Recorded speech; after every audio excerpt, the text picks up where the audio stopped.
In the capital region, donate to WGY's Christmas Wish. Details at WGY.com. And welcome back to Coast.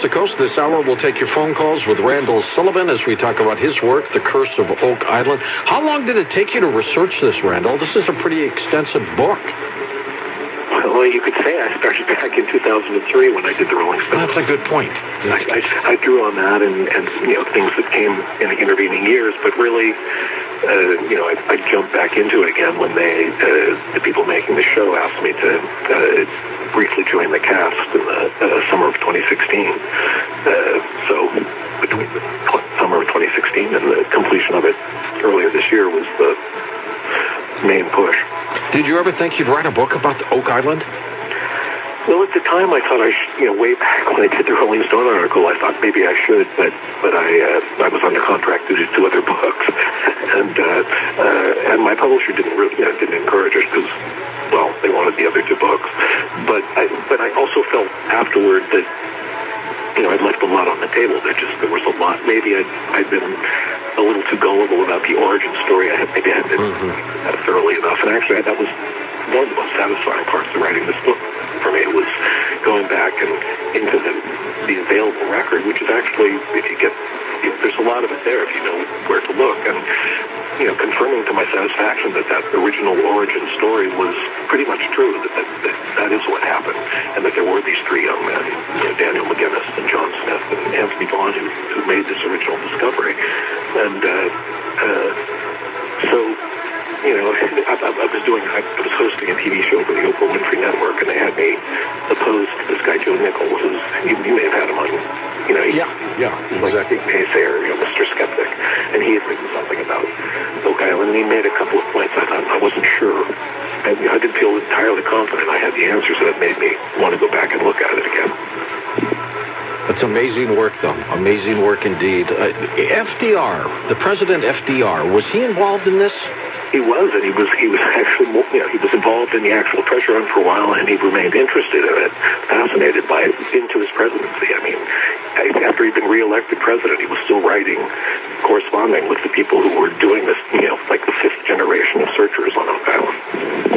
Let's take some calls for you. We've got Larry, truck driving in Connecticut, east of the Rockies. Hi, Larry. Good morning to you, sir. Hey, George. How you doing, Randall? Great. Good to have you with us. I find on the money pit is that whoever went to all the trouble of burying something that deep in the ground with flood tunnels and everything else wasn't a pirate treasure, but something they wanted nobody to ever recover.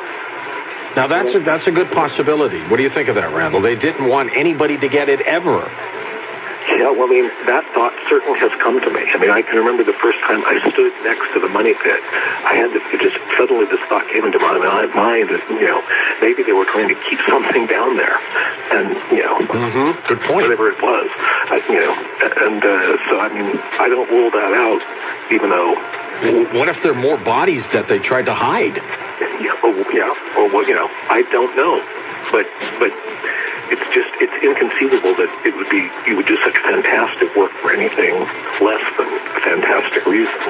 So, it can't just be, burying bodies. It has to be something bigger than that. Let's go to Beatrice in Whittier, California. Beatrice, go ahead. Yes, hello. Look, I have a wild theory just to throw out there to get your comment on. What if people came to that island hundreds of years ago and they found a pit already there and they were having these negative spiritual experiences and they determined this was like a portal to hell and they put all those things down there to keep it all down and, cross, and I don't know if what was written on that rock was deciphered. And here people are digging it up and re-releasing it all. Well, I got to tell you, that's not as far-fetched. Yeah, I've heard that idea before. Dan Hinsey, the fellow I was talking about earlier, who had the nervous breakdown, his nervous breakdown came when he was standing by the money pit and suddenly was overwhelmed with the conviction that this was the entrance to hell, and that he had to get away from it. And I had before I'd ever heard that from him. The first time I was there, standing by the money pit, I had that thought that maybe there's something they're trying to keep down there. Randall, do you think